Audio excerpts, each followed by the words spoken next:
Hi guys, সবাই কেমন আছেন? আশা করি ভালো আছেন।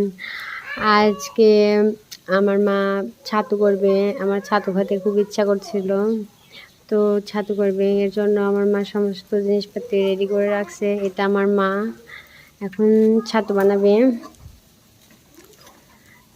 আগে বালুটাকে ভালো করে তাতায় নিচ্ছে, নেওয়ার পরে সমস্ত জিনিসপত্রগুলো একে একে ভেজে নেবে। গ্রামের মানুষ ছাতু খেতে খুবই ভালোবাসে, আর আমার তো ছাতু খেতে ভালোই লাগে। তার সাথে বৃষ্টির দিন, এখন বৃষ্টি হচ্ছে প্রচুর। বৃষ্টির দিনে একটু ছাতু মাখা করে খেতে অনেক মজা লাগে।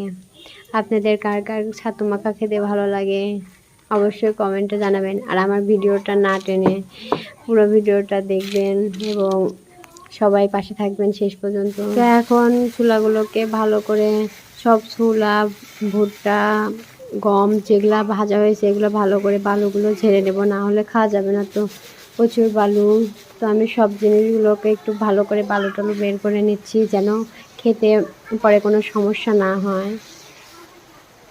এখন আমার সমস্ত জিনিসপত্র রেডি করা কমপ্লিট। দেখতেই পাচ্ছেন অনেক রকম ছোলা, বাদাম, গম, চাল, ভুট্টা সব মিশে ছাতু খেতে খুবই ভালো লাগে। অনেক ধরনের উপকরণ হলে ভালো লাগে খেতে ছাতুটা। তো এখন আমি ভাঙাইতে দেব। আর গাইজ, আপনারা আমার ভয়েস শুনে বুঝতেই পারতেন আজকে প্রচুর পরিমাণে বৃষ্টি হচ্ছে। তো বৃষ্টির মধ্যেই বাবা এখন যাবে ছাতু ভাঙাইতে, যেহেতু আমার খাইতে ইচ্ছে করছে। তো ছাতু ভাঙানো রেডি, এখন আমার শুধু খাওয়ার পালা। দেখতেই পাচ্ছেন বাবা ছাতু ভাঙাই নিয়ে চলে যাচ্ছে।